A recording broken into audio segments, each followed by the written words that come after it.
Hello, everybody. My name is Mike Mills, Business Director for Service Providers at Gamma, and welcome to what is a really big day for us, and welcome to the latest podcast, because I'm really excited to announce the launch of our Global Communication Enablement portfolio that we've launched on the back of the Coolwave acquisition that we did last year. With me today is a long-standing Gamma colleague of mine, Paul Wakefield. And Paul, I think for you and I, this is quite a great moment in time because Gamma's been talking about doing international crikey since you joined as product manager a long time ago. So a really big day for all of us. How are you feeling about it? Yeah, absolutely a long time coming. I say it's been over a decade we've been talking about this. So yeah, absolutely fantastic. We've got this over the line and we can absolutely say Gamma's going global. So yeah, long time coming, really excited. Can't wait to get out into the market. Yeah, no, likewise. And I think, certainly when we've road tested it with a couple of customers, the core feedback's been really positive. Can you just talk to me about some of the key messages and what it means for some of our service provider customers? Well, I think fundamentally, customers have been asking for this. So we have been talking about going global because our customers have been asking for it. So we think we've got a really good opportunity. One, because there is a market there. The 500 million sort of users globally using business telephony, we think we can tap into that market. We also think we can do it very well. It fits very well into the Gamma ethos, into the Gamma culture. Obviously, our capability, our service portfolio, our network capabilities, infrastructure, everything that we do. So just replicating what we've got. So given the market opportunity, given the capability, given the relationships and the customers that we've got, and the demand in the market, it's a perfect storm that we can absolutely drive into what should be a really exciting time for us. Yeah, no, I agree. And look, we've struggled over the years with certainly some of our bigger customers where they wanted us to do broader territory, and that's been a challenge from a sales point of view. So, equally the kind of internal excitement has been gathering on this for a long time, and I know there's been a load of work done behind the scenes. But, just a question I guess the audience are probably asking themselves, and I sort of touched on it at the start, where does Coolwave fit into this? Obviously, we acquired them a year ago, and what's been happening since we acquired them? So what we've been doing under the hood? Yeah, so I think, obviously, this is a key strategic move for us, and we needed a capability to enable us to go global. We had a few choices within that. Acquiring was a logical way to do that, to really accelerate and give us the opportunity to maximize success for this market opportunity. Coolwave absolutely gave us that opportunity.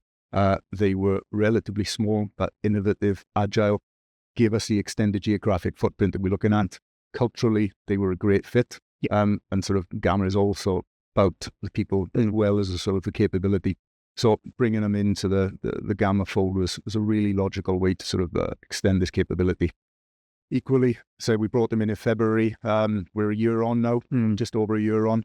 And so we've been working hard in the background to do all of the integration. And when I mean integration, it's absolutely about the network capability. So down to SBCs, data centers, where do they fit?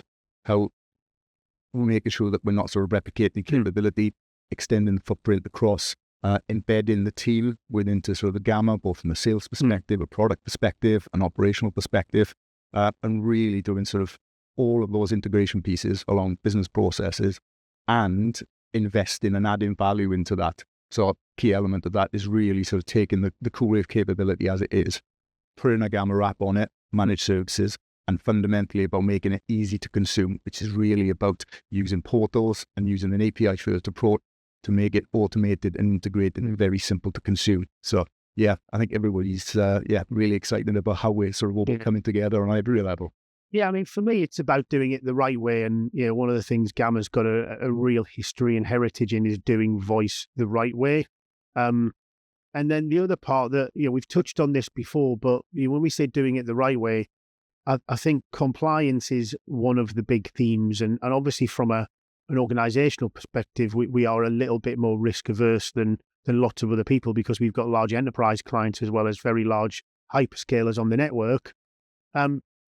What's your sort of perspective on the approach from a compliance point of view, and how do you feel that's a differentiator against some of the other propositions in the market?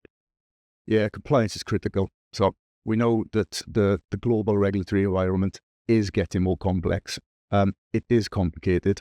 One of the things that sort of Gamma prides itself on is, one, understanding that market, understanding the regulatory environment, being able to advise our customers in the right way to do business.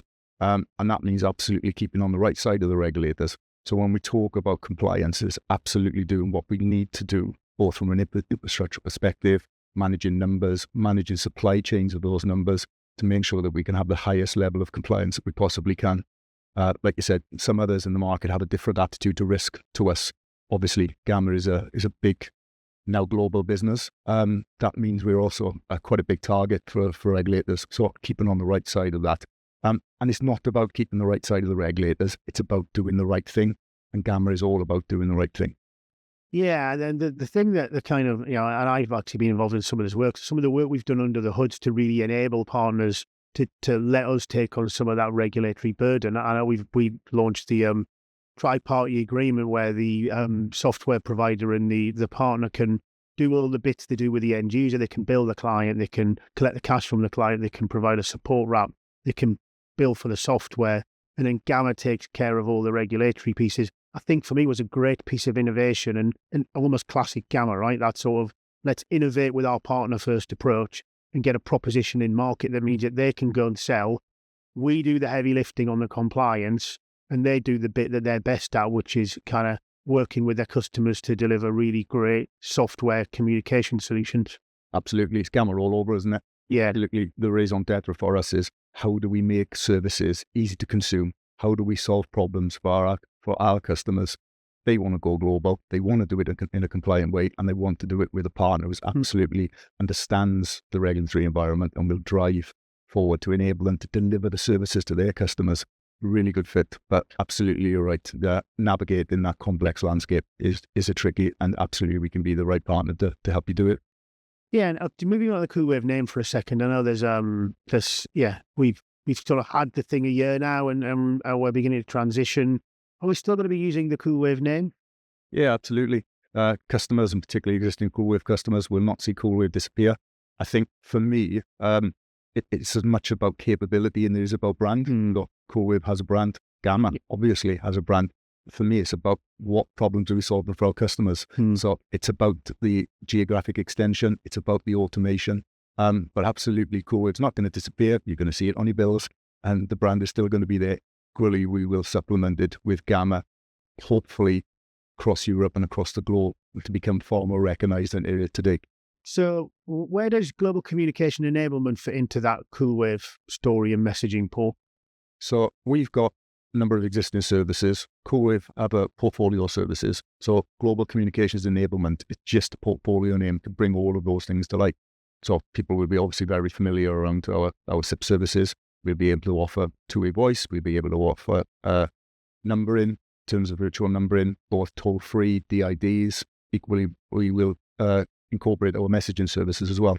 So there will be a whole suite of services that falls under a portfolio. So it isn't a product. As I said, it's more about a capability. And in terms of what we take to market, you will be able to say, can I have that infrastructure, please? Can I have that number, please? Can I have that capability, please? All wrapped in a nice product and with a managed service if you need it. So you kind of touched on it just then, and you're a product guy. Can you give the audience a bit more specificity on the product propositions and capabilities that will be available, and then how they can consume them?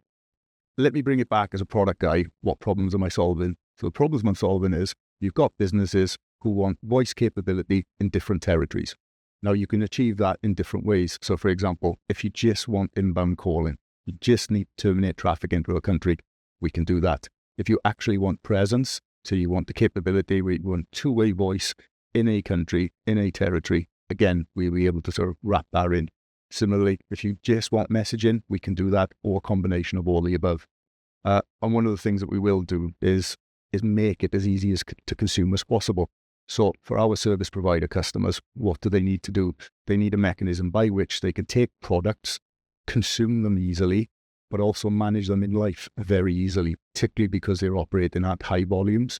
So having the ability to engage with a portal, but specifically being API first in our approach, whereby they can consume our products and capabilities integrated within their systems and their business processes, just to make it as simple as easy to consume.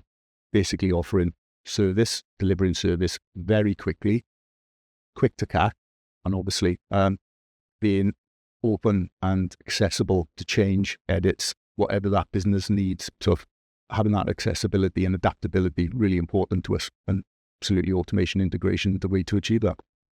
Great. And then on top of that, I think we've got, we've talked about it previously as well, but we've got some great capability with Techland out of the EnableX business we acquired about a year ago. About a year and a half ago now, I think, actually. What does that bring to this mix? Yeah, that's really interesting. So, Gamma is, we were first into sort of an IP, we're a digital first company, and Techland absolutely gives us the ability to sell boxes. And not just boxes, but virtualized boxes. So then you really have to be hardware. But what it does add is just another capability into the portfolio. So in some instances, you will need that capability if you want an SBC in front of a voice service, if you want to manage hybrid environments. So for example, if you've got a legacy PBX sat alongside a CCaaS environment or a CRM system. Typically as well, if you're using sort of big hyperscaler type platforms, obviously Cisco, Teams is inevitably going to be a major player in this. Then enterprise type deployments and even sort of managed direct routing type services will require SBCs to manage it. So again, having Techland in portfolio now just gives us another string to our bow. So if you need it, if you need large scale deployments, we can support you with infrastructure, we can support you with enterprise deployments, we can support you in terms of managing specific deployments, specific services, with a hardware wrap, with a software wrap, whatever you need. So yeah, really interesting sort of addition for us. Yeah, and I think the thing that kind of I think resonates and fits really well with Gamma is obviously Techland distribute Ribbon SBCs. Gamma's been running these things at scale for 20 years, right? So, I mean, coincidentally, it is just a great fit with our capability to wrap and support that, because the SIP network's broadly built on Ribbon technology. So I think for me, that was a great addition to the portfolio when it came across. Yeah, and when you talk to customers, we can sell them a capability. But more than that, we can actually walk the walk. We've been doing this for decades. Ribbon are a strategic partner for us. They provide our carrier infrastructure capability, as well as some of our sort of enterprise deployments in some of our other business units. So having that expertise and capability, so it wasn't just something that we sort of managed to kind of find just in portfolio. It absolutely fits within sort of our network infrastructure, the way we operate our business in itself. And it's just an extension of that. So it's a very easy sale and support from that perspective. Great. So all of this is fantastic. And, we've got loads of good stuff from a product and proposition point of view out there already for consumption now. How does this affect customers? So existing Coolwave customers shouldn't see any change. It's simple as that. So they can still engage with Coolwave in exactly the same way they do now. But what they will have is the addition of a new portal and a new capability to order the services they've got, and the extended sort of Global Communications Enablement portfolio as well. So they'll have more choices in terms of how they consume services. Similarly, with the existing Gamma UK customers, they're familiar with the Gamma portal. It's how they sort of order and manage services. We are extending the capability to do that. And what they will see is a new portal with new capability and the ability to consume that in an API first way if they need it. So if they want to engage via a portal, absolutely they can. Equally, if they want to embed us into their existing systems and their existing business processes, we can do that. Interestingly as well, so some of the other sort of, it's not Global Communications Enablement per se, but some of the other exciting products that we're bringing to market will have a capability. So things like Phone Line Plus, which we've also launched in the same way, dropping that into your portfolio is a very simple, easy to consume, easy to manage micro UCaaS play, follows in exactly that same capability. So it's extending that across the sort of Gamma portfolio, so to drive into that. And fundamentally, everything is about being or using the reliable, robust infrastructure that we are absolutely known for. how do customers want to do business with us? It is absolutely Gamma way. We want to be as easy to do business as possible. It's all about choice and giving the customers the flexibility of the freedom to consume services and contract in the way they want to deliver what's right for them and the way they conduct their business. Absolutely. So all that sounds great. Proposition sounds great. Capability sounds great. And then keep me honest. We've got a webinar coming out. That'll be an opportunity for people to ask questions. We'll be providing even more detail. We'll be talking in depth about what those journeys look like. I think there might even be a live demo. Yeah, absolutely. I'll be putting my money where my mouth is. I'll be on the webinar. I'll be talking about this. We'll be showing you the sort of detail and absolutely be showing exactly what the capabilities are. So I'm looking forward to that as well. So last question, Paul, and this has been really fun. What's happening for the rest of the year? I think two things for us is just more. So more countries giving us the highest compliance capability that we can, and more automation. So this is not a single dump and run. We are developing portal capability. We are developing API capability. We are extending our geographic footprint. We are solving problems for customers, and it'll just be more of the same. We've got very ambitious plans to be a real global player in this space because we think Gamma can offer real value to our customers and do it in a way that's going to solve those customer problems. So given those lofty ambitions, expect more of the same. Well, look, that's been really insightful, Paul. Obviously been great to chat. We've worked together for a long time. Our dreams have come true. Gamma's now gone global. So for anyone that wants to learn more about it and join the webinar and details on the Paul, we've got information in the description below. I just want to say thanks to the audience for listening. Been a really great show and look forward to the next one.